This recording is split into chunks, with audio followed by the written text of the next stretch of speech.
Court Feed. A first-degree felony.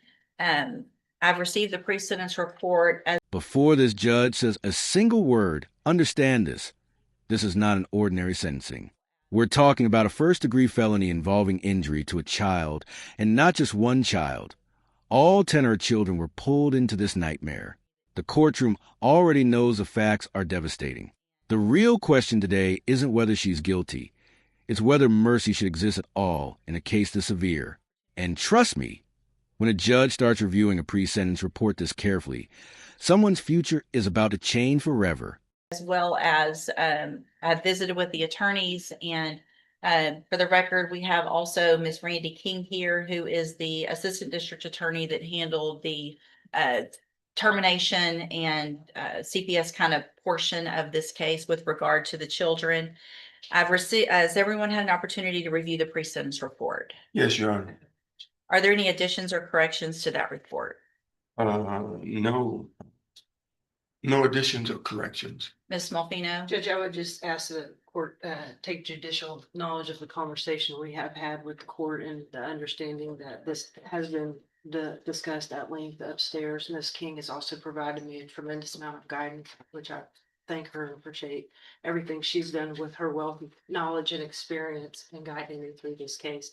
I know the facts themselves are extremely egregious. It's difficult for all of us to look at. I would recommend Ms. Schultz is getting this opportunity because she has availed herself of certain things and tried to make progress. The children, her rights have been terminated, which she voluntarily gave them up, and they have been relocated out of state to a stable environment to where they will not have to testify against their mother, which was something that we took into a great deal of consideration. I would ask the court consider special needs safety in lieu of ISF cognitive. I think it is a more lengthy and a more appropriate term in custody as either an upfront type of sanction, but more so to give her the tools to be successful on this probation, because as the court is aware, and I'm sure Mr. Samuel has advised Ms. Schultz, and I do not mean this statement to seem punitive, but if Ms. Schultz is back before you on a violation of this probation because of this opportunity she's been given,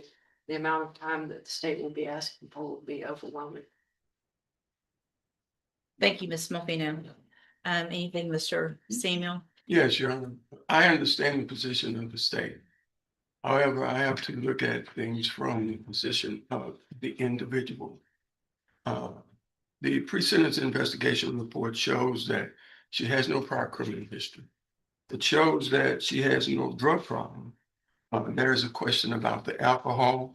However, we believe that that can be done without the need of the inpatient treatment of the ISF. We believe that she's finally working. That is one of the most important things that she has to deal with in what she's gone through. She's experienced the trauma of relationships, and I think all of that is stated in the pre-sentence investigation report. But what you do not hear is the experience with the other partners of the children. She has carried this burden. She has tried to do the best that she could at the time. She's educated, she has a degree, but she has not been able to find employment. She's finally working, and we just ask that this be held in advance for at least 90 days. That will show if there's an alcohol problem. That will show if there are other problems that she's experienced. She has been to a mental health specialist for counseling, and she will get with them again. And we believe that if that is a part of the order for mental health compliance and conditions, she can do that. But let her prove to the court that this is not just her as it is today. This is a result of everything that she's experienced in her life at this point. I just pray that the court will have mercy on her and give her that opportunity. Well, Ms. Schultz, you're getting mercy today. You're getting mercy from these ladies as well as myself, if I go along with this agreement. Mr. Samuel has worked very hard and is very passionate about helping you, and I appreciate that. Did you catch that? You're not walking out of here today. That line changed everything. The judge is making it crystal clear. Probation here is not kindness. It's controlled survival. In serious felony cases like this, probation can actually be more terrifying than prison because every single mistake becomes a trapdoor. One violation, one bad decision, one misrequirement. And the next stop could be decades behind bars. This is the kind of courtroom mercy that comes with handcuffs attached. Position on this is based on a couple of things. One, the horrendous nature of this offense and what you put all of your children through, all 10 of them, is beyond anything that I have seen in 30 years of practicing law. 30.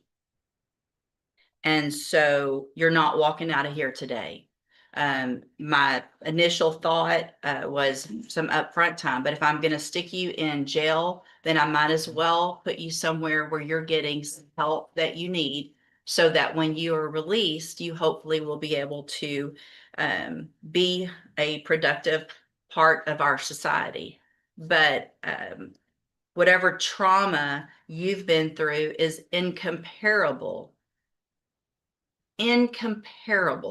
to the trauma that you've put your children through. So at this time, I'm going to find that you previously entered your plea of guilty freely and voluntarily. Find sufficient evidence to find you guilty. I'm going to follow this agreement only because of the work that Ms. Malfino and Ms. King and your attorney have done and the agreements that they've reached, and I understand why. Part of that is so that your children don't have to be re-traumatized and come back here for a trial and testify against you. I don't want to re-traumatize your children, and that's the only reason I'm really going along with this. All right, this is the moment the entire hearing has been building toward. Despite the seriousness of a first-degree felony involving injury to a child, the judge is leaning toward probation instead of immediate prison. But listen closely. This isn't freedom. In cases like this, probation is often a final warning, and one violation could send her to prison for decades. So I will defer all proceedings, place you on probation for 10 years. You will be ordered to pay the $1,000 fine and follow all of the rules and conditions of probation. One of those is going to be that you enter and successfully complete the special needs safety program. You will be on the mental health caseload when you're released, and you'll have aftercare through Spindletop. That is now part of your probation. So if you don't follow through with any mental health services that are recommended through Spindletop or probation, that's going to be a violation of your probation. You will also be ordered to remain in Jefferson County, Texas. You cannot leave Jefferson County without permission. You cannot go anywhere near or see your children. You've terminated that relationship. I know they're with family. And so there's no Christmases where you show up or they bring the children down or anything like that. That's done. That's over. If you want to leave Jefferson County, it has to be with my permission, and I will have to know where you're going and to what extent and things like that. If you do everything you're supposed to do on this probation, I cannot stress enough what kind of opportunity this is. And that's the part that stays with you. 10 years of probation, permanent separation from her children, and a judge who openly said this case is one they will never forget. No prison today, but definitely no freedom either. The children were spared the pain of testifying, but the consequences will follow everyone involved for years.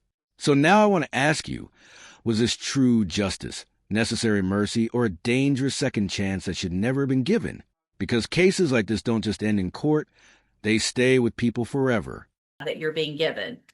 If you, however, violate any condition of probation, if you're back here in court, obviously this isn't a case that I will ever forget.